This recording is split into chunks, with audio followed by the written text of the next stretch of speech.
Welcome to the show. IB Nation Sports Talk is up and rolling with Vince D'Addario. I'm Sean Stiers. How are you today, Vincent? I am fantastic. A little chilly today here in northern Indiana, but the sun is now finally out, which is nice. I know. It hasn't been out all day, but it's out now. So, I'm not going to complain. We'll take what we get. Enjoy it while you got it today. It's supposed to rain, Yeah. I see, again, like all day tomorrow. So we'll see what that looks like. But it is. It's like it feels like it's March right now. Yeah, it's like 50 something degrees and whatever, but hey, it's okay. It's okay. That's exactly right. Glad to have you with us on the 1-year anniversary of IB Nation Sports Talk. And as I was logging in, I saw someone when I saw his handle. I don't think we've seen old Stymie for a while. He says, "Happy anniversary, IB Nation." Saw Sean's tweet earlier. I think that Stymie's been MIA for a while. Glad to have you back, Stymie. Yeah, it's good. Unless to get he's just been lurking. It hasn't been. Well, that's true. Could be a lurker. We're going to talk some TV. It is the 1-year anniversary, though, and I was thinking about this today. Sort of the origin of how we got to this point. Right. You and I go back a long time, obviously, and I was thinking, like, if I go all the way back, I moved here in October of the year 2000, middle of the football season, co-hosted Notre Dame football pregame show with a guy whose on-air name was Taylor Richards. Did that for 2+ years, and then he left to pursue another line of work. You can put it that way. He's in radio now. He kind of went back and forth, like in and out of radio, doing some other things. You now do know him as Corey Mann, his real name on Pulse FM, if you live here in town. If you know that name, Corey Mann / Taylor Richards back in the day. Taylor Corey, he went by Taylor, but he would host the pep rallies inside no kidding and all that kind of stuff. I did not know that. Yep, he was the MC of the pep rallies, the Notre Dame pep rallies and all that stuff. So if you were around back then, from like, I think he might have started it 1999-ish to 2002-ish, something like that. He was hosting the pep rallies. He'd get booed by the student body now and then. Wow. Yeah. That's kind of harsh. But Taylor leaves, and so a guy named Andy Budzinski, who was the Notre Dame Leprechaun, he's a Notre Dame alum. He was the Leprechaun in 1993. He did the show with me for a year. And then Andy decides, this is, relatively, a couple years post 9/11. He was one of these guys, didn't become a firefighter and that kind of thing, but he kind of was like, that was sort of a moment for him. He's like, what am I going to do with my life kind of thing. He left radio and decided to become a priest. And he spent the next 6 years over in Columbus, Ohio. He's a priest. He is now with the Fort Wayne Diocese. Okay.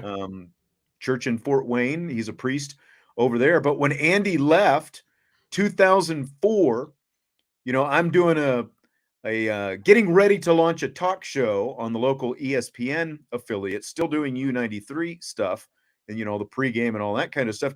We did a little contest called the Notre Dame Football Dream Job Challenge. And this strapping young man, young at the time. Yeah, I was going to say. Wins the contest. What was his name, Vince? It was Vince. It was Vince. It was this guy. Woo! That's exactly right. I don't know how. I don't know. I don't know. The check must have cleared. Something along those lines. Just don't ask him any trivia. No Notre Dame trivia.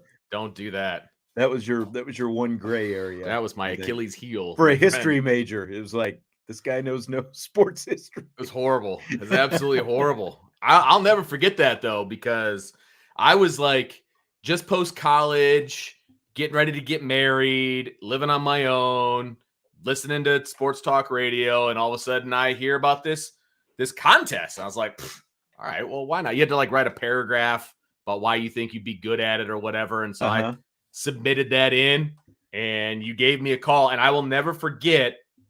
You gave me it was like a pre-screening interview over the phone. I remember that. Not specifically your interview, but I remember that doing that with everybody. Yeah. But I remember you called me, and I was home alone. I was I was actually renting a room from a guy. Okay. Because I didn't want to get into a lease because I was about to get married, and I didn't, it's like that in-between period. You know what I mean? So I'm literally renting a room from this guy in downtown South Bend. And you called me, and you're interviewing me, and I'm literally standing on my bed, like walking around on my bed because I was like so kind of fired up about it. And I'm like walking around on my bed as I'm talking to you. I've never told you that story before. I don't think so. But yeah, so I was so excited that you even called me. And you probably had 5 people actually try to be it, and I was one of them, but it doesn't matter. I was super pumped up. We had a lot of people submit entries, and we pared it down. We had a final 4. We did these live shows, and we put everybody through these different tests. I think it was just the final 4 guys got to go over to training camp that year and interview a player, and doing a lot of different. You remember that? I forgot about that. Yeah. I kind of got some grief, from one of the SIDs about, oh, you're using us as your guinea pig or whatever. It's like, come on, man, it's a media scrum. It's not like there's a lot of one-on-one stuff going on. But in any case, so we did a daily talk show together for a few years on the ESPN affiliate. We did the pregame show together till 2007. U93 decides they wanted out of the Notre Dame game, because again, they had the broadcast rights to all the Notre Dame stuff. The broadcast rights end up going to WSBT, and so they eliminated my position. They're like, well, we're not doing Notre Dame sports anymore, so we don't need a sports guy. So I was kind of a free agent, kind of bounced around, did some different things for a few years. 2011, I go to work for ISD, where I work with one Brian Driscoll for a year. Now, Brian was there first, and then he decides he's going to go back into coaching football. He goes back, he coaches for 2 or 3 years. I stayed for a couple years. You kind of took his spot, more or less. Right. Yeah. Like he and the other Sean, a guy named Sean Mealy, who I still am in touch with every now and then. Mealy was a former player, actually played for Brian Kelly in the Grand Valley State days back in the late 80s, early 90s, and Van Gorder too, for that matter. But so Mealy kind of took over the analyst stuff. I took over the beat writing type stuff. We did some podcasts now, that kind of thing now and then. But so I stay for a couple years, then I go, I'm coaching baseball, doing more of the coaching baseball and some other stuff for a little while. Meantime, Vince goes to work for ISD. Brian comes back. I don't know exactly which. It does basically, whatever. Yeah. And then Brian goes to work for Blue and Gold. I think you were doing some stuff for them as well, right? Yep, because of him. Yeah. Right.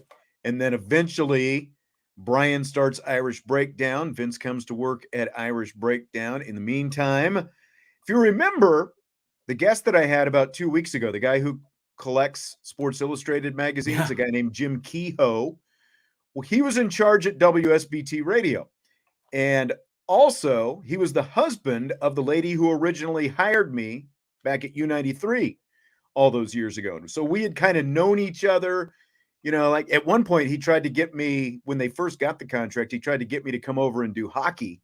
Oh, dude, I don't know anything about hockey. Like the whole thing. It's like, I just don't know about that. Wouldn't that have changed some people's futures? I know. But then this is around 2016. I run into her, Casey Daniels, her on-air name, at the store. Didn't think much of it, but she tells Jim that she sees me.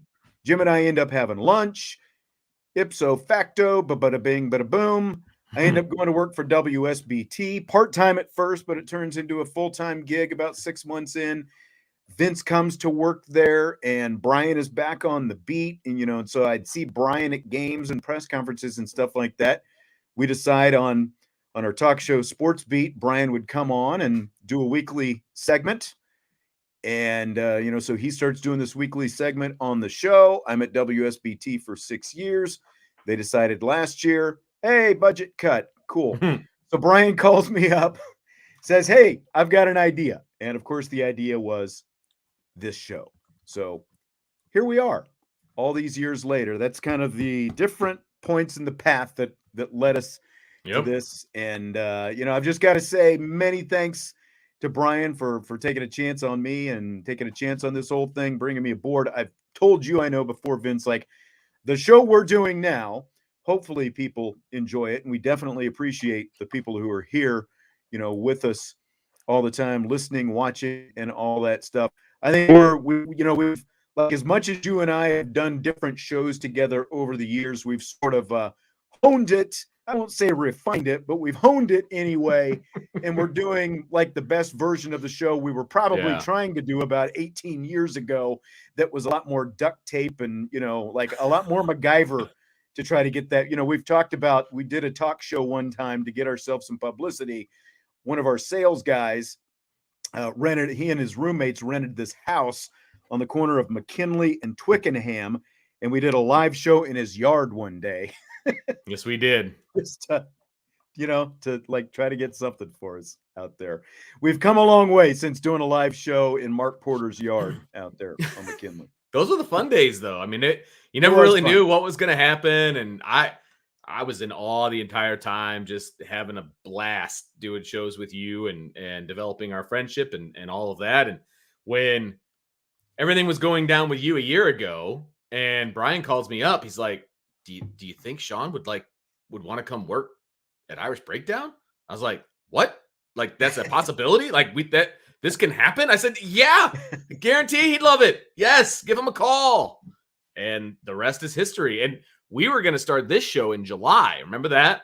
And we decided, because of what Notre Dame baseball was doing, we need to get on the air and we need to talk about this. And so, yeah, and that was why this is the anniversary of it, because I had been kind of like, look, I've been doing this, and I needed to kind of clear my mind a little bit. So, because like Brian wanted me to kind of get started sooner than, and I'm like, look, I just need to take a couple weeks off. They screwed me out of vacation time and stuff like that. It's like, because that's how it always is. It's like you're saving the vacation up, so you can use it when you want it, and then you end up eating it. When stuff like playoffs happen, that's what happened to me. Severance, but that's what happened to me when I left South Bend and came over to Penn. It's like I had all these sick days. I was like, okay. Thank you very much, Nathan. Thanks, appreciate Nathan. you as well, and we appreciate. And I saw your question earlier, Nathan, and I've got it starred. I will answer it. Yeah, and by the way, somebody asked, aren't the radio games on Sunny 101.5? I think he said the home games. All of the Notre Dame football games are on Sunny 101.5 as well as 960 AM WSBT in the local market. And of course, they also broadcast Notre Dame women's basketball, which of course I still do. And, Notre Dame hockey, Notre Dame men's basketball. And I think that's it, right? Yeah. Yeah. Yes, there's no more baseball anymore. Yeah. Yep. I think that's it. And then I don't know how much longer they're going to be in the game, to be honest with you. Like, it sounded like they wanted out too, but we'll see how that goes. See. That's not really our issue. So somebody else was asking if they can get the radio broadcast down in Florida. And all you got to do is just go on the Odyssey.com or Odyssey app. You can find it there. But I know UND.com, you can hit the affiliates link and it'll show you all of the radio affiliates throughout the country. And I'm sure there's one in Florida. But you're right. The Odyssey app is the easiest way to go about it by far. That's how I would listen to your games. The women's basketball games was on the Odyssey app, actually. For football, there are obviously a lot of affiliates around the country. Right. For the other sports, there aren't nearly as many affiliates around the country. So the Odyssey app is the easiest, and Odyssey is spelled Audacy.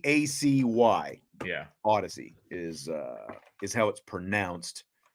It looks like when you first see it, it looks like you should be saying Audacity, but then you look at it and it's right. It's Odyssey, Audacy, and you can get all the Notre Dame broadcasts of all the different sports through that app.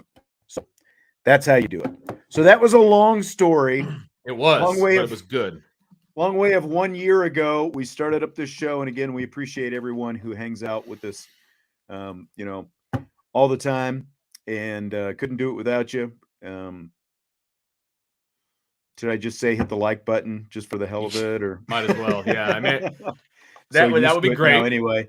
Everybody does that. Hit that like button, the subscribe button, the notification bell, all that fun stuff, right? And but it's because of everybody that's in the chat and everybody that listens and watches that it allows you and I to get together and have a good time all the Right. time, basically. So I appreciate it personally. Exactly. We do appreciate it. We appreciate you for being here once again. So the subject of the show today, get to the point, Steyers and D'Addario, is where Notre Dame's TV contract is going to land next year. The Irish have this season, or not next year, the Irish have this season and next season left on the NBC contract. Right. And when NBC Sports chairman Pete Bevacqua was announced last week that he's going to be the successor to Jack Swarbrick, things blow up, and sure, that's what everyone's wondering. Where's it going to go? And of course, you've got a lot of people who think that because of the fact that he's coming from NBC Sports, that it's a it's like a rubber stamp deal. It's a done deal. They're going to stay with NBC Sports. What we thought we would do, though, today is kind of go through each of the networks and look at what their properties, what their college football properties / programming is going to look like 2 years from now, and what could lead to a good fit for Notre Dame, especially if Notre Dame is going to go someplace else. It's going to be very interesting. And you did I'm going to give you all the credit. You did all the homework, figured out what everybody's getting right now, what it looks like, what Notre Dame's getting right now. And I don't think Notre Dame's going to have a problem with their TV contract. From a dollars and cents standpoint, I'm sure that they have a number in their mind of where they want to get to, but I don't think they're going to have a problem getting to where they need to be to still be financially viable within the market. I think they're going to have options, to be honest with you. I think they're going to have a lot of options, and I think it's going to be a lot of fun to see kind of how this thing goes down. I'm not saying that it's all going to be out there and in the public, but we're going to get stories, I'm sure, about how this thing goes down and what people were offering and all of those different things. I really do not think that just because Pete Bevacqua came from NBC that NBC is a done deal. He worked there, yes, but that doesn't mean that there's some sort of backhanded deal ready to go down with NBC. Like, I don't see how the two things marry each other. He was a TV executive, which to me means he's going to have TV executive insider information on how to get a TV deal done for especially Notre Dame. NBC Sports, insider information. He knows what the numbers look like there. Exactly. He knows what they're, as of right now, prepared to go up to. And, again, he's a Notre Dame alum first. Yes. Like, after that announcement last week, there were the videos where he's sitting there talking to Swarbrick, talking about his love for Notre Dame and all that kind of stuff, which you would expect. He's a proud Notre Dame alum. Sure. And he's also, like, when you look at the course of his career, which is around 25-ish years so far, 25, 26. I think he's about 50, right? Like, the bulk of it, yeah. But the bulk of it has been actually spent, working something golf related. He worked for CAA, for a handful of years, but he worked PGA but on that side, as we've talked about before, he's negotiated TV contracts on both sides of the deal. When he was working in golf, he negotiated TV contracts for the golf properties. And when he, spent the last 4 years, 3+, whatever it was, working for NBC, he was negotiating contracts on behalf of the TV network. So he's a lawyer, and like a very distinguished lawyer, like from his between cum laude and, when he was at Notre Dame and the degree with honors from Georgetown as a lawyer, it's like, he's a very sharp guy with a very good background. And, Yeah, I completely agree. I just because he worked for NBC, I wouldn't leap to the conclusion that that automatically means it's good. Now that Right. doesn't mean it's not going there, but I just don't. Sure. I don't leap like he's on the Notre Dame side of this now, just like Right. before he went to NBC, he was on the PGA side of it, and then he went to NBC. And I'm sure what got him the job at NBC was the job that he did negotiating on that side. You know, Right. people take note of those kind of things. Absolutely. And come July 1st, his paycheck is coming from Notre Dame, not NBC. And, I'm sure that there's going to be opening round talks, some preliminary stuff probably coming up fairly soon, I would imagine, because they're going to have this deal set in place before the other one expires, obviously. And Right. there's 2 football seasons left on the NBC deal. So, what is that going to look like? When are they going to start doing it? I just feel like Notre Dame got themselves an ace in the hole in this negotiating time frame. You know what I mean? Because it's just like Joe said. He said, I think it means he knows the business and will get the best deal and leverage NBC against everyone else. Yeah. I mean, how can you not do that? You have all this information about what NBC has, what their numbers are and all that. How can you not use that to get the best deal possible and whatever that looks like? And Exactly. and the other part of it is, we have to remember Notre Dame is only has home games for sale. They don't have away games for sale. Correct. So that's part of the ACC deal. And Notre Dame, I know we've mentioned this before, but there's the NBC contract currently that's generating around like 15, 20 million-ish per year, something like that. And then there's Notre Dame's part in the ACC contract and that grant of rights, which also, just like the rest of the conference, runs through 2036.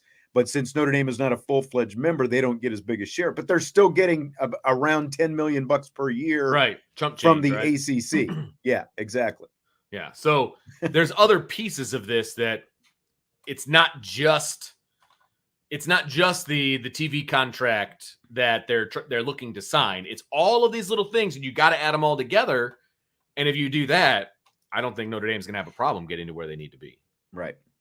So, like, when you look at the other entities out there, of course, we like the SEC and the Big Ten just signed their big TV contracts last year. The SEC's per school payout is expected to be around $100 million per school by 2028. It's not there yet. It's like an escalating kind of deal that'll get there. Big Ten's expected to be at $75 million by 2025, and that, of course, 2025 is when Notre Dame's next TV deal would begin. So the major entities that you've potentially got involved with this, you've got NBC, of course, you've got CBS, you've got Fox, and then you've got the ESPN/Disney, which of course involves ABC as well. And then you have, the streamers in there. I don't know. It's going to be interesting to see what extent. Yeah. Because obviously NBC has Peacock. Like, to what extent, even like Paramount, Apple, Amazon, right. Paramount's I couldn't see Notre Dame doing an exclusive streaming package. I couldn't see them leaving linear broadcast TV for an exclusive streaming package. I still think that will be like an add-on part of the deal to whatever comes. It'll be part of it. Be streamed, but it'll be part of it because, I mean, let's be honest, streaming is the wave of the future. And to be honest with you, they'd be silly to not have a streaming partner. Now, I am not saying the exclusively on a streaming, situation. I'm not a huge fan of that anyway. I don't like the fact that one game is only on Peacock. Now, granted, excuse me, it's a home game, so it doesn't matter to me. Again, that's me being selfish. I'm there watching it in person. But at the same time, I don't like that scenario of it only being on an app. So I do like the simulcast idea. I think they do have to have a streaming partner. I think that has to be a part of it if they want to be ahead of the curve, so to speak, right? So I do think there needs to be a streaming partner involved. It would be interesting if, like ESPN, Disney, obviously, they've got their ESPN Plus. They've got an automatic streaming partner. CBS, I guess they've got Paramount. Sure. Now, Fox. does Fox? I think Fox has something, but it's They have called something else. there's a Like, Fox Sports app. I mean, is there? I watch Fox on an app. So I mean, they do have the Fox Sports app. So that does exist. Yeah. So I mean, pretty much everyone has some sort of streaming. Like the traditional, linear networks and all that. So here's kind of where, the Big Ten is obviously Fox has the premier package, 30 plus football games. CBS and NBC are going to have 15 to 16 games each. And of course, Big Ten ended a 40-year relationship with ESPN. NBC has the 16 primetime games, so you've got, 3 different networks involved there with the Big Ten. They're excited about it, obviously. Pac-12, we don't know exactly what that's going to look like. They're currently on ESPN and Fox. That expires next year. According to reports last week, they're getting close to maybe getting a deal done. We'll see what that looks like. Okay. ACC, We know where they're at. we know where they are through 2036. They're with ESPN, and of course, that includes the ACC network. And, the Big Ten network is part of the Fox as well, because Fox owns Big Ten network. Big 12 just re-signed a deal with Fox and ESPN. That runs through 2031. They didn't sign a really long-term deal, a little bit shorter, so they can sort of reevaluate, I guess, not get stuck like the ACC. Yep. And of course, the SEC is going to be on ESPN through 2034. Now, we're talking about like when the contract begins. That's where these places, 2025, that's where these will be. The SEC still, I think part of their stuff will still be on CBS this year. CBS has got to kind of split time between SEC and the Big Ten, but beginning next year, SEC will all be on, Disney, ESPN, and the Big Ten, their stuff will be like CBS afternoon. So let's go through these kind of one at a time. Each of the networks, right. We'll talk about what's there and what the fit is for Notre Dame. Should we just start at the top? Yeah. With NBC, since that's where things are right now. I think let's see what they've got come 2025. Where are they going to So in be? 2025, NBC will, of course, have the Big Ten primetime games, as well as they're responsible for 8 Peacock games per season. They've obviously got the most inventory, like when you look at time slots available, all that kind of stuff. Their only commitment is primetime. So what do you think? Well, the biggest issue with NBC moving forward is Notre Dame likes to do 1 to 2 primetime games a year. If those are not Big Ten teams, then where does that leave Notre Dame for those primetime games? Well, legitimate question. But for example, I asked someone during the spring, someone who knows about, whether or not Notre Dame's primetime games on NBC would be affected. I was told, guaranteed they're still going to be there, and you pretty much know which games they are. And when the schedule was announced, we knew which games they are: Ohio State and USC. So from what I gather, if Notre Dame were to stay on NBC, that would not be an issue. Like 2 Notre Dame home games per season would not be an issue in those primetime slots. Now, especially if they're Big Ten games, though. Well, right. And I know by then USC will be Big Ten. Right. USC would be Big Ten. So that's taken care of. But would NBC, in negotiating this deal, try to press Notre Dame to get more Big Ten teams on the schedule so that those could be, the primetime kill games. 2 birds with one stone, just like with Notre Dame and Ohio State this year, for example. It's a Notre Dame broadcast, but it's also a Big Ten game. Would NBC potentially try to negotiate to get Notre Dame to play more, Michigan State, Wisconsin, Purdue, whoever it happens to be, so that those games could naturally find their way into primetime and you didn't even have to work around Notre Dame because they were already playing a Big Ten team? No, I think it'll come up. I think it'll come up. The question is, how much leverage do we think NBC would have in that particular negotiation? Well, but my question is, I guess, to be more specific, if you're Notre Dame, would you want your TV partner dictating that? Like, would you have a problem with your TV partner trying to tell you who to, now? And we're not saying they are, but I think it's a logical question because of the fact that that NBC's primetime package is exclusive to Big Ten right now. I said no very quickly. I need to I want to take that back. It's all a negotiation, right? I really don't have a problem with Notre Dame scheduling some Big Ten teams. I don't really have an issue with that. The issue would be, okay, let's say Notre Dame goes out and schedules Purdue, for example, for a home and home or whatever. Is that really going to be a primetime game?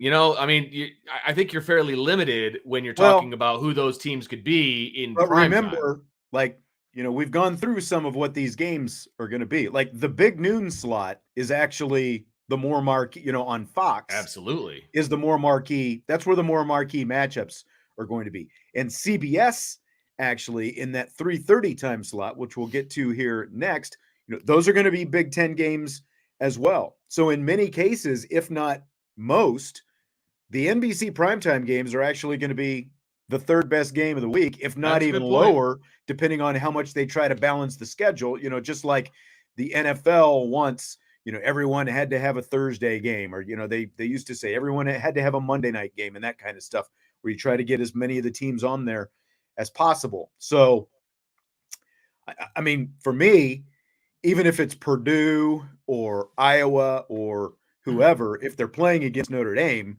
that automatically makes it a much better matchup than that's true. They're going to have otherwise. I guess I'm looking at it from a Notre Dame standpoint. Like, would I personally, as a fan, get up for that as a primetime game? Because Notre Dame in the past, their primetime games are like USC, Ohio State. Like they're big deal games, and those aren't big deal games to me. You know what I mean? And yes, they probably could. That would make me even more mad that it was a primetime game, though, because I don't like primetime games in the first place because of how late we have to stay up, right?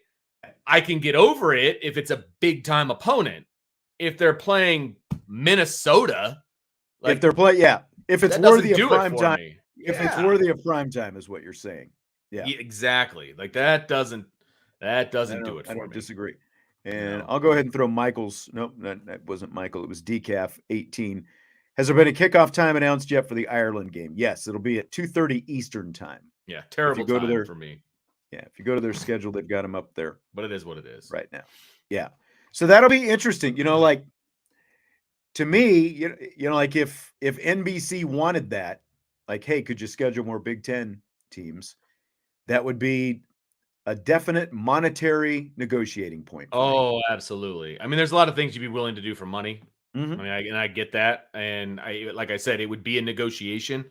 I just wouldn't be overly enthusiastic about being the third tier Big Ten game and it gets stuck in prime time. Like that would suck. Texas A&M is coming on the schedule. Who are you going to get more excited about? Texas A&M or Minnesota? Right. That's easy because you want to kick Jimbo Fisher's butt. Right? I mean, and Jason says Iowa is one of those teams that you walk away respecting usually. That's great, but I don't want to walk away at 11 o'clock at night respecting them. Right. You know what I mean? Like that's not what I want to do. Let NBC and the Big Ten have that on if that's what they want to have on. But I'd rather walk away from Notre Dame Stadium after seeing Clemson or USC or Ohio State or Alabama or Texas A&M and on and on and on. Correct. Yes. Absolutely. So it would be a negotiating point, but it would be a tough pill to swallow taking that third tier game. It really would. Right. Exactly. So NBC, again, like just when you look at the inventory they have available between the fact that you've got basically all afternoon to have the majority of your games, and then you're probably talking about what it is right now, 2 primetime games per season. Sure. There's a lot of wiggle room on the NBC side of where you can, where Notre Dame fits. Notre Dame was there previously. They took on the Big Ten, I think, with some planning that it would be the Big Ten and Notre Dame. There's still, there's still negotiations that have to be worked out, but it's certainly there's a wide open slate there because NBC has had so little in the way of college football, with the exception of Notre Dame for the last 30 plus years. Yeah, good point. Yeah. CBS. So again, the SEC is leaving CBS. They're going to get the Big Ten instead, and it's that 3:30 time slot. And what makes that difficult for me to see Notre Dame potentially landing at CBS is that 3:30 time slot. Like if that is going to be fixed, there's not going to be, like would they be willing to push a Yeah. Big Ten game back to 4 or 4:30? So you like, and would Notre Dame have to have a noon home kickoff, which they've avoided doing Yes, they have. forever? And on the other side of that, if it's kicking off at 3:30, would you, where the fact that those Big Ten games as of right now are scheduled to be right in the middle of the afternoon in Yeah. that 3:30 window kind of complicates things. It seems like if CBS was going to take on Notre Dame full time. I don't think it complicates things. I think it eliminates them. If I'm being honest, I just don't see Notre Dame going to noon games. I don't see it. And B, I don't see them giving up that 2:30, 3:30 time slot. Granted, my history is, whatever it is, right? Middle 90s until now. They love that 2:30 to 3:30 time slot, man. And they're going to go kicking and screaming to give that up. And I think it eliminates CBS. I really do. As much as that potentially pains me to say, because I think they'd still be an upgrade from an announcing standpoint and all of those different things. I think it would be an upgrade over NBC. Mm-hmm. I think they've eliminated themselves. It's just not a conducive Notre Dame product right now. It seems like it would definitely make things difficult if that's what you were, if you wanted to go that direction. Chi-Town says CBS if we can get Dick Enberg or Jim Nance. And it might be hard to get Enberg considering he passed away 6 years ago. I was going to say. I was actually watching on the NFL Network. They had like a 1996 Denver Broncos Jacksonville Jaguars game, and it was Enberg and Paul McGuire. I think that was Paul McGuire, right? Doing that was like it was just music to my ears to hear those guys doing the game together. That was great. That was fun getting to watch some of that. But yeah, I think NBC's out of the picture. I don't even think that they're even a viable option. I'm sorry, CBS. I think CBS is out of the picture. That afternoon time slot is so vital to what Notre Dame wants to be. And again, that's basically going to be their bread and butter as of next year is Big Ten in that time slot. That's part of the contract. So yeah, I don't see it. When you put it out, when you lay it out there like this, I think CBS has eliminated themselves if they were ever even involved in the first place. Yeah, how interested they were. Now, Fox FS1, they've got the Big Ten, they've got the Big 12, maybe Pac-12, depending on, if they keep the Pac-12 on. Obviously, if it's a choice between Notre Dame and the Pac-12, I don't think that there is a choice. But at the same time, it sounds like a Pac-12 deal is going to be done here maybe within the next week or so. So, we'll find out pretty quickly. But, again, like they've got the big noon games, and then really they're not fixed like these other, like CBS, is fixed with that 3:30 with the Big Ten. NBC is fixed with primetime. Fox is in a place, especially since they have FS1, FS2, and all that stuff, where they can, there are different things that they can do. Like, would you prefer having Tennessee State and or Central Michigan on FS1 as opposed to just the Peacock app, for example? Now, Tennessee State is going to be on NBC. I'm just using that. Right. Those, like the lower tiered home games, basically. But that's where they probably put it. Yeah. If it meant the other games were going to be on Fox, I would take it. I really would. I would have no problem with that. I think that, obviously Fox has the big noon kickoff. Notre Dame doesn't want to play at noon. So they can still have their big noon kickoff. Can you imagine the lineup of the big noon kickoff is the biggest Big Ten game of the week, followed by Notre Dame? Yeah. Come on. That's a lineup right there. Fox, because they're really only fixed to that big noon kickoff, they seem like, even though they have other entities, again, they have the cable channels as well, but it seems like they have more afternoon and evening flexibility. Again, you're only talking about 2 primetime games during a season, and the rest kicking off, like, again, if the big noon game obviously is kicking off at noon, then maybe Notre Dame's home games kick off at around 4:00 as opposed to 3:30, something like that. And then, of course, you've got a couple 2 primetime games. Seems like there is a lot of leeway there for Fox if they really wanted to get in the Notre Dame business. I think they could just knock it out of the park if they get Notre Dame.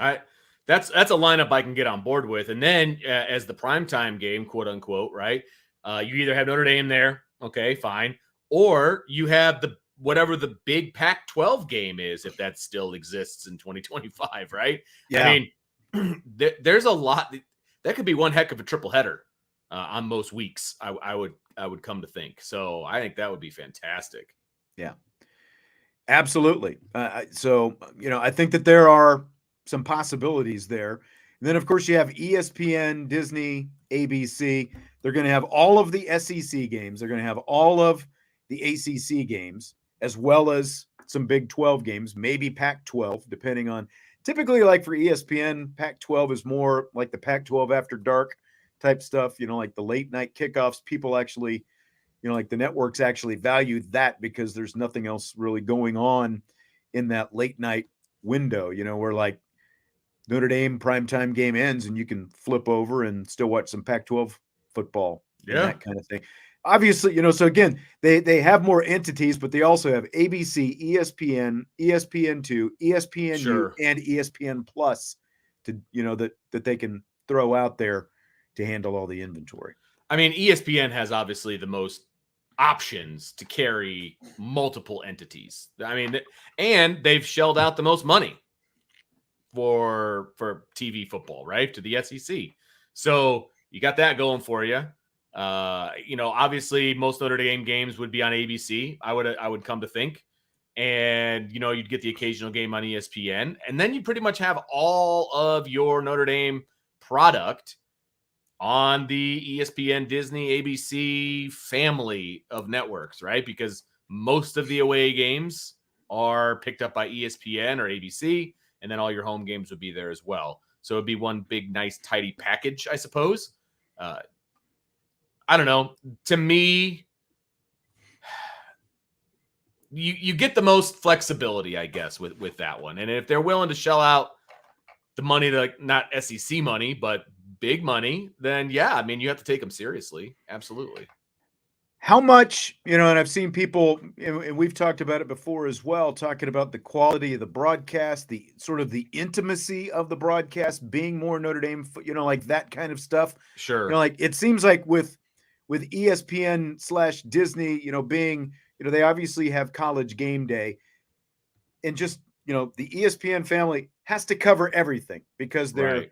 ESPN. I guess how much of that, sort of, that I don't, family feel, for lack of a better word, sort of that intimacy, like how much of the personal touch are you going to get potentially from them if they're the ones doing it? Yeah, it would be interesting because obviously ESPN unabashedly they plug their entities, right? I mean, they are SEC homers all the way, and anybody that says differently isn't watching, right? I mean, it just is what it is.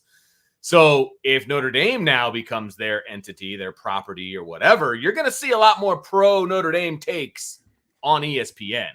And, is that good? Is that bad?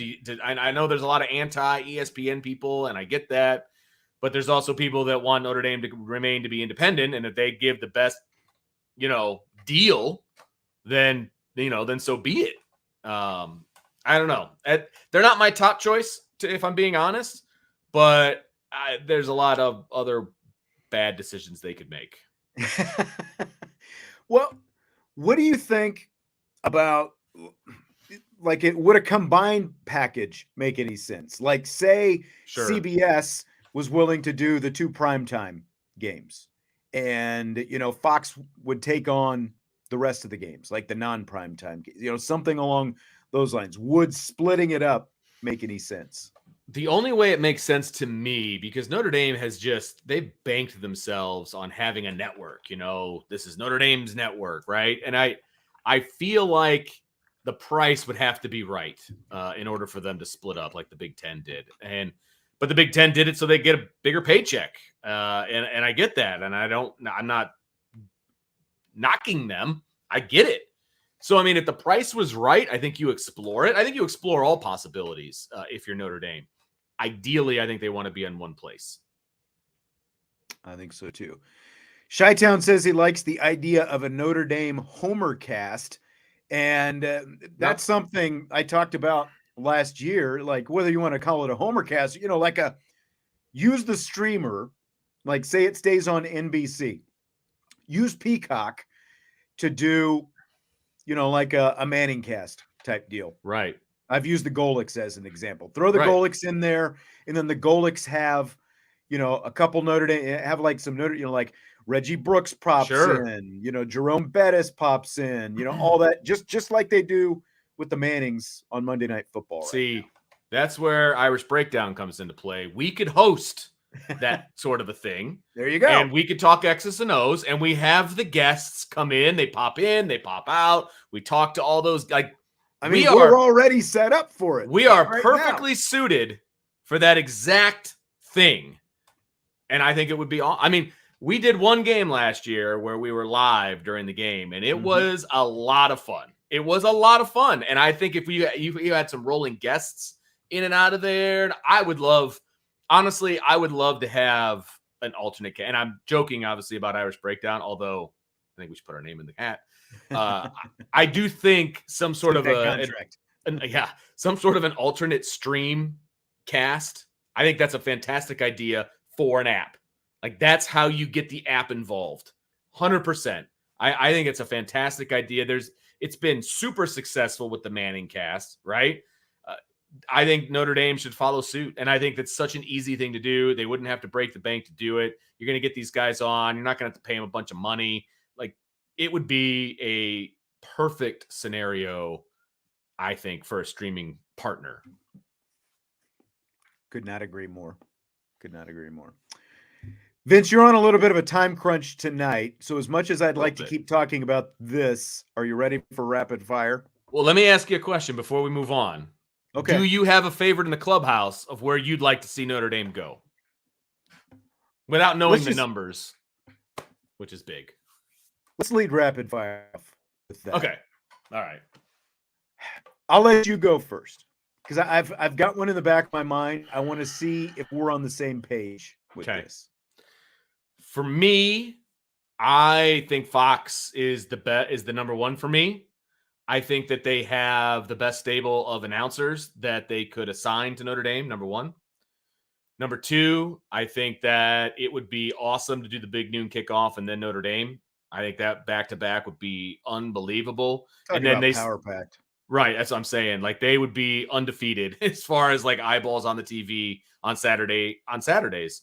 And then obviously you could have a couple of primetime games. That's fine for Notre Dame or whatever. I still think that fits, and I still think that works.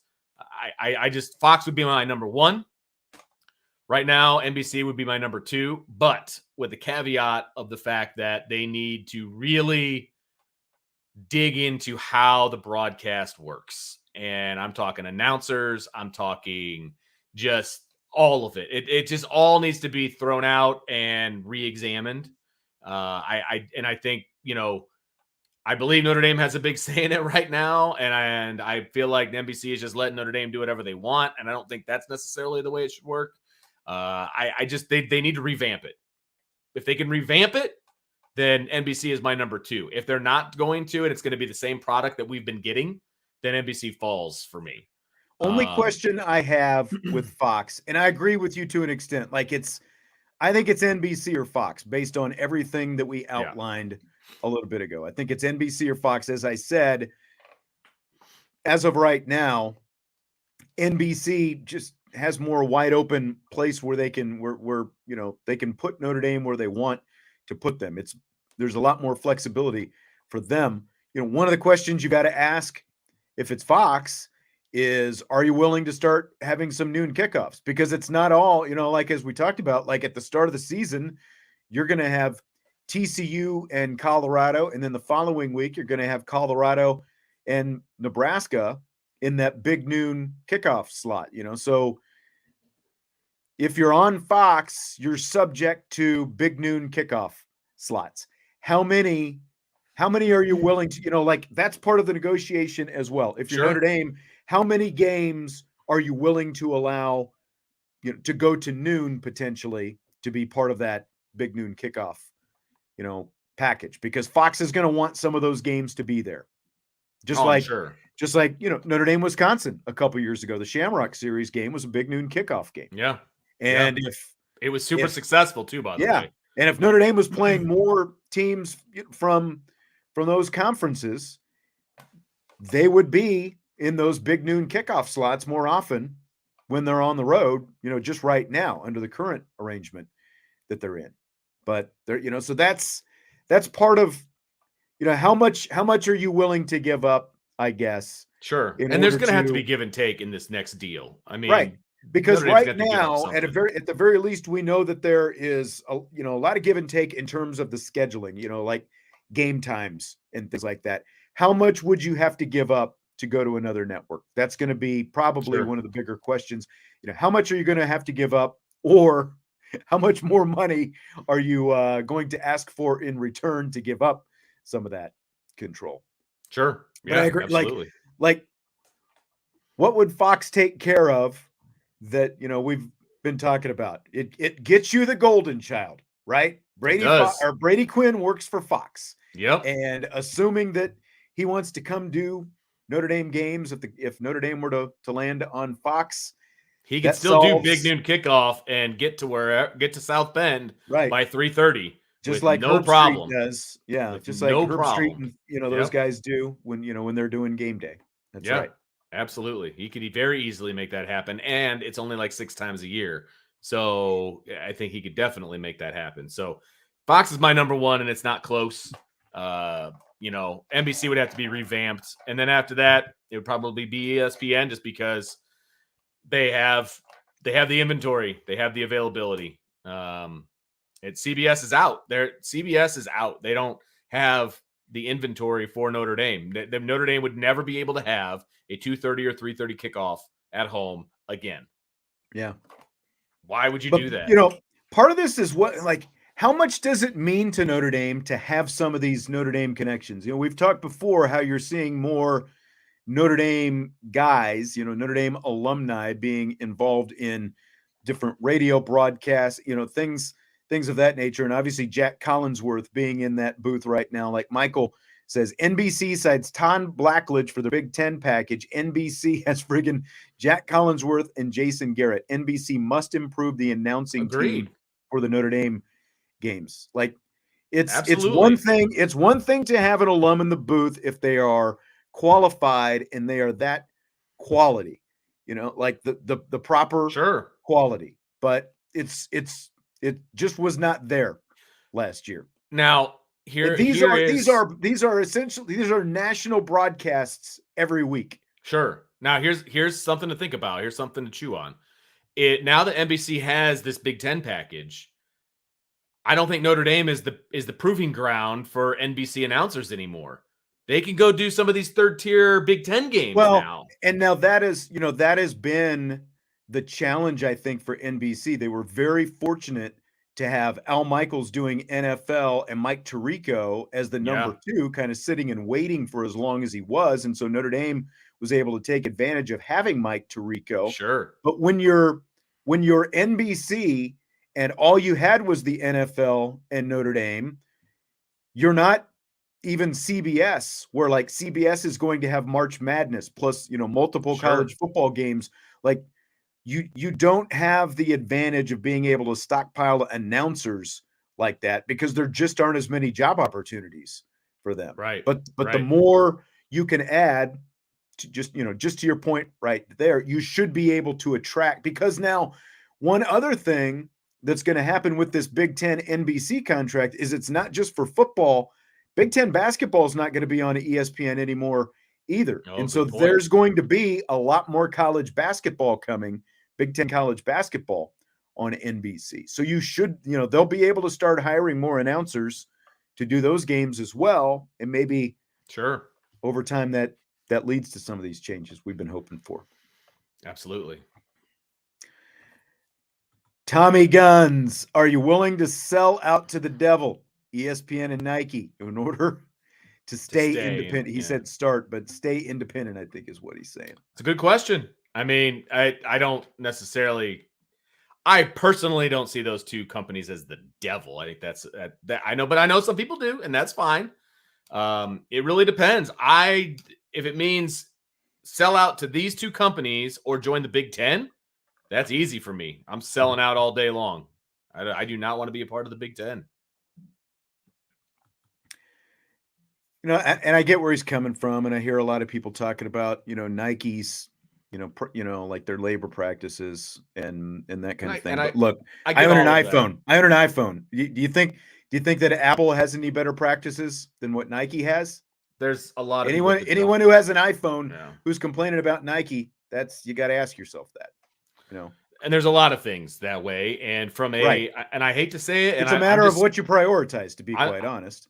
I'm just not prioritize, but what you want to emphasize, I guess. Right. And I look, when it comes to athletic equipment, gear, cleats, things of that nature, Nike's good. Nike's really, really good.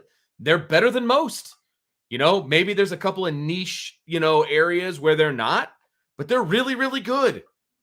And if you want to be the best, you got to wear the best. That's just the way. I mean, I hate to say it that way. I mean, obviously, I've invested my own money in Nike for my son, for some of the things that he's doing, because right now they make the best soccer cleat. And we've got soccer cleats on order from Nike. I'll be the first one to admit it. Those are the ones that he wanted because they're the best. Do you want Notre Dame to be the best? Do you want them wearing the best? From a performance standpoint, those are the questions you have to ask yourself. Agree.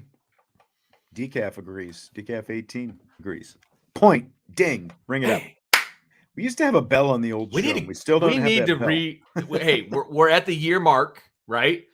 It's time to reintroduce the bell. The bell needs to, yes.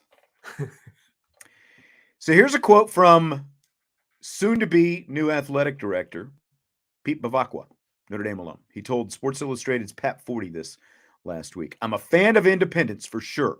It's another element of what makes Notre Dame different. I think those differentiators for Notre Dame are more important and more valuable today than they've ever been. This kind of goes to a little bit what we were just talking about, but what do you think it means for Notre Dame? To me, it means that all that talk about Pete Bevacqua being hired as the AD means Notre Dame's headed to the Big Ten is nonsense. I mean, he flat out said independence is important, and it's even more important now than it used to be. That's all I needed to hear. That's all I needed to hear. Now, he could be, I don't know Pete Bevacqua at all.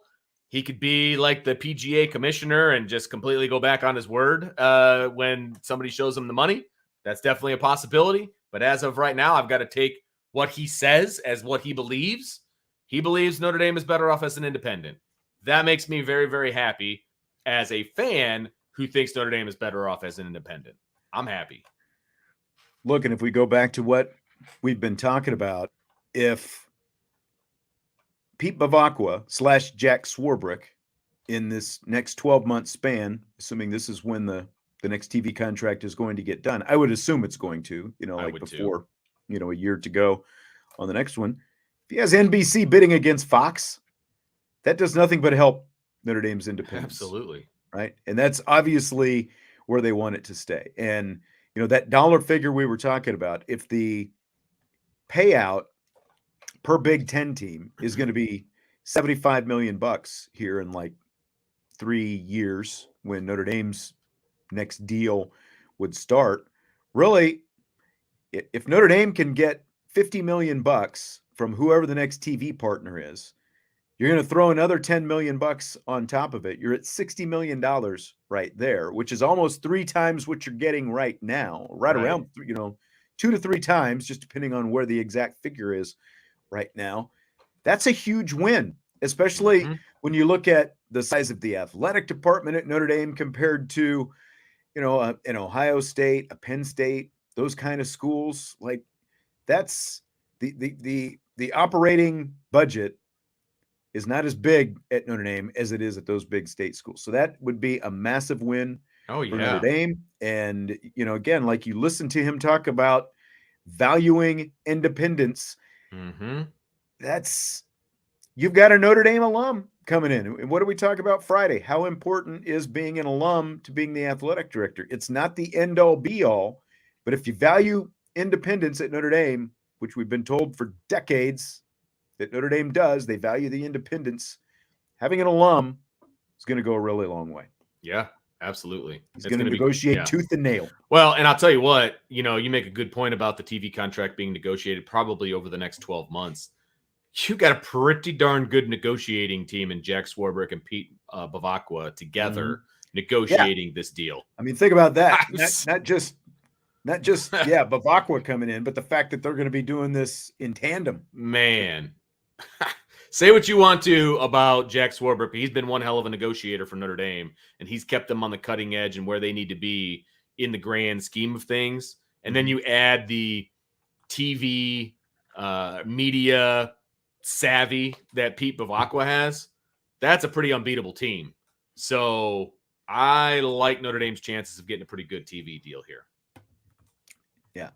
And this, like Jason says, you have to believe in what Notre Dame is all about. And most likely an alum doesn't have to learn how to do that. That's exactly right. Oh, sure. If you have an outsider come in who's got athletic director experience, but has no experience with Notre Dame, you've essentially got to, now tell me again why, independence is important. His thought process is going to be something else, something other than, well, independence is the most important thing in this whole thing. So I think it's a really good sign for Notre Dame. Mm-hmm. Fill in the blank. It's blank that USC will travel 16,134 miles and UCLA will log 15,412 miles in their first season in the Big Ten next year. And this is football alone. Right. And it's even more ridiculous as my fill in the blank. Like, when they announced that this was going to happen, I was so skeptical. I thought it was like fake news and all that. Because of this right here, I would like to see how many miles, like the cross country team, the volleyball team, the baseball team, the softball team, the track team, how many miles are they going to log when most of their things happen during the week, as opposed to football that only happens once a week on the weekends, and usually there's about 5 away games a year, right? And one of those away games for one of the teams is going to be in town. So I would like to see the other mileages because it just makes this whole scenario even more ridiculous. Nebraska has the third. So again, USC 16,000 plus, UCLA 15,000 plus. Nebraska will travel the third most miles at a little over 7,000. Iowa 6,682 is fourth. Bottom of the rung, Purdue has the least, 2,436 miles. Indiana, the second least, 2,668. And that's despite the fact that Purdue actually has 5 road trips, because you've got a 9-game schedule. But so they're you're all not always going to have the same amount of road trips. That's right. They're all right here. They're centrally located. They're right here. Now, let's be honest. They're not as in demand as either one of those. Fair enough. But isn't UCLA going to like Hawaii and LSU? Like, right. They're not going to Hawaii because they're in demand. They're going to Hawaii because they're one of the closest. No, but those miles, those are just Big Ten. These are just Big Ten those are just Big Ten miles. Yes. Got it. There's even more miles. That's even more ridiculous. Schools. Yeah. Okay. Yes. Gotcha. And look, Mike hit it right here. This is just, money. That's why, I don't feel sorry for anybody because they signed up for the money, just like Texas and Oklahoma are not going to the SEC because it's going to mean competing for national better chance to compete for national championships. They're doing it for the paycheck.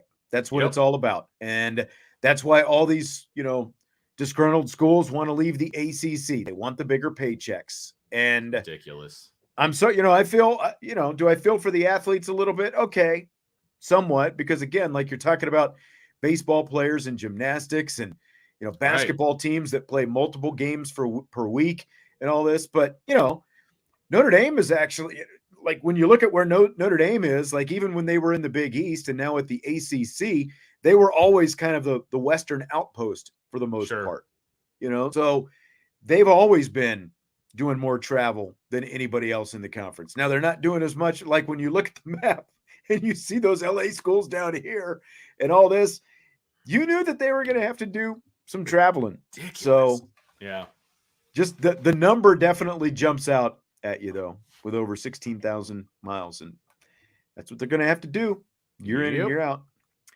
I just wonder like what Lincoln Riley thinks. he less than left. a year He after left to taking that get job. away from the SEC, and now he's Yeah. got to do that. So stupid. Yeah, I know. Oh, great. I know. I just saw a question pop in. Oh, hang on just a second.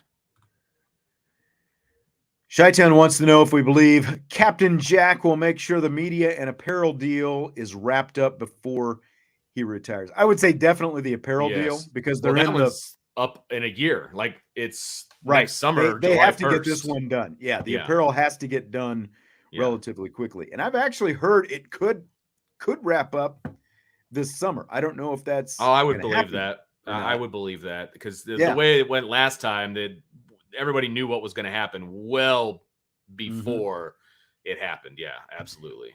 And like we said, I would think that the media deal, it might take the full year, like a year from now. But I would say a year from now, they're going to have an announcement as to what I it's would going to think be. so. Yeah. And that might be the last thing. That'll be Jack's legacy right there, or at least his most recent legacy. Now, his legacy will be the three coaches that he currently has on staff of the three big sports: girls basketball, or women's basketball, men's basketball, and football, and then the apparel and the TV deal. Like that's his legacy, 100%. So he'll have it all taken care of. Right. All right. I'm going to jump past one. Okay. Stanford pitcher Quinn Matthews struck out 16 Texas batters in a complete game win over the Longhorns last night in Super Regional play. He also needed 156 pitches to get to the finish line. Guess what? There's some outrage by some people. So sure there are. Is it fair or foul to have a college pitcher throw that many pitches in a game? The Pearl Clutchers unite, man. I tell you what, like, I'm not saying that needs to happen on a regular basis, but this is an elimination game. They're not ruining his career, okay? He obviously will talk. The coach talks to the kid. They know where he's at, how he's feeling, and I believe I read that in like half of his starts, he went well over 100 pitches in his other start. Now, this is obviously a game high for him, career high. I get that. Again, you're in an elimination game. The only thing I could even think about, because they won like 8-5, I think, something 8-4, something like that. Maybe you take him out for the last inning to kind of rest his arm or whatever, because you have the game, kind of in control. If he's dealing up there, he's got 16 strikeouts, man. Like, I'm sorry. It's an elimination game, man. It's all or nothing. Go for it. Pitch counts, these are artificial markers that are placed on pitchers primarily by Major League Baseball because they view these guys as investments. They're trying to protect their investments. You're seeing Major League pitchers throw fewer and fewer pitches all the time, yet they have no problem, rolling these relievers out there multiple times per week, even though they're not throwing as, the high pitch count volume, there's still much more wear and tear on those arms by rolling them out there. Heat it up, cool it down, heat it up. Yeah, absolutely. That's exactly right. And there's no real science behind what a good number is. Japan, they believe in the old school way, just like this, like you should be throwing well over, like you throw all the time. Mm-hmm. They have a much different philosophy over there. Nolan Ryan pitched for almost 30 years and he threw 222 complete games in his career. That's more than 10 complete games per season. And guess what? He threw a lot of pitches because he struck out a lot of guys and he walked a lot of guys. He was always well over 100. This is a much more recent phenomena, this whole wrapped up in the pitch count deal. And it's like, as soon as guys get into the minor leagues, everyone's wrapped up in pitch count, like you can only throw him so many pitches here. Because again, they're looking at this as a long-term deal. This is a senior, by the way, this guy for Correct. Stanford. He was drafted last year. He decided to return to college. So it's not like he didn't know what he was getting into with the coach that he had, you know. And it's Right. also, one of the other things that goes along with this is late in the season, like you're talking about. This is playoff time and it's late in the season, but it also means your arm is stretched out. Like Yeah. he and the coaches know what his arm can handle at this point. And he's Yep. also not a max effort guy. He's like a lefty who throws, like mid 90s, change some speeds and stuff like that. He's not, like one He's of a these. Kyle Hendricks type. Yeah, he's not like 100-mile-an-hour type guy, max effort, so there's less wear on your arm in that case as well. It's again, I realize all the pro guys, of course, they, get all worked up about it right away, but it's really it's a matter of having familiarity, I think, with your, like little league stuff like that. Of course, there needs to be Because there's down. little kids and there's idiot Yes. adults that are in charge. Right. That's why. Right. And I get that. Even at the high school level, I really have no this problem coach with it. knows his guy. Like the bigger Right. issue would be if he threw 156 pitches last night and then they called him out there to, tonight to try to, throw 50 more pitches in some high leverage type situation, that kind of thing. That, he's a starter. He's been spaced out all season. Sure. His arm is built up to the point it is. You have to trust that they know what they're doing, that they know their guy. Absolutely. And he's an adult. He's 22 years old. He's an adult. Yeah. I mean, yes, you have pitch counts for kids in high school, little league, travel. I have no problem with that. I really don't, because there's still idiots. They even coach high school that will wear out a kid just to get a W. You're in college. You're an adult, man. You can make your own decisions at that point. You can go, I don't want to be that guy. You can go off and fight a war, all that. But he can throw if he knows he can throw, and the coach knows what he can do. The trainer knows what he can do. They're with these guys all the time. I have zero problem with it, and they won the game, so good on them. Yeah. Fill in the blank. It's blank that Conor McGregor sent the Miami Heat mascot to the hospital after he punched him twice during a mid-game stunt in Game 4 of the NBA Finals the other day. This dude is unhinged, man. Like, it just shows you how unhinged Conor McGregor is, that he went full out on a mascot. Now, you could also say that the mascot head should have, absorbed some of the blow or whatever. Maybe that guy's kind of weak, or whoever's in the suit or whatever. But dude, come on. You're unhinged, man. Stop it. The craziest part of this whole thing is he hits him with the left hook, on the... I haven't seen the video. I saw the aftermath with the guy laying there. He hits him with a left hook, and then, and that floors the guy. And then the guy's laying flat on the ground, and he drops down and punches him right in the nose. It's like you're punching, you're Conor McGregor, and you're punching the mascot when he's laying flat on the ground. It's like when the left hook dropped him, you would think that maybe he could back off. Yeah, you think? That's what's crazy about this whole. It's like you're kind of. And then, did you see the whole golf thing where oh yeah, I saw that one. Adam Hadwin. Yeah, it's like you've got a guy out there spraying champagne on his buddy who just won the Canadian Open, and it turns security tackles him, and it turns out that he's another golfer. He's another golfer. Good form tackle. Yeah. Where did this? I would love to know the thought process of the security guard. Wow, this fan must have gotten himself a bottle of champagne, came out of the stands and started spraying the winner. Right. Is he just carrying it around with him the whole day?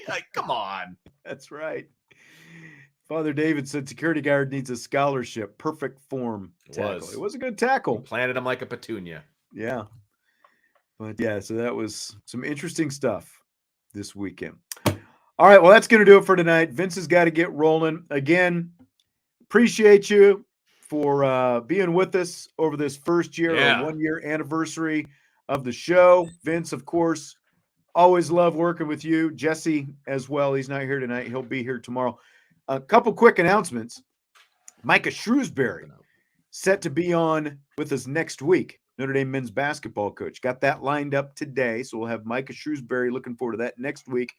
Still working on getting Kevin Corrigan national championship men's lacrosse coach because they got back They took from a trip. Germany. Yeah, so we're still kind of working through some of that, working through international waters and that kind of thing. So, but we've got that going for us. I've got a camera shy son here. I was trying to get him on here, but he won't do it. He came down to like tell me, he's like, Dad, let's go. All right. We'll let you go. Hit the like button on your way out. Subscribe, rate, and review, and we will talk to you mañana on IB Nation Sports Talk.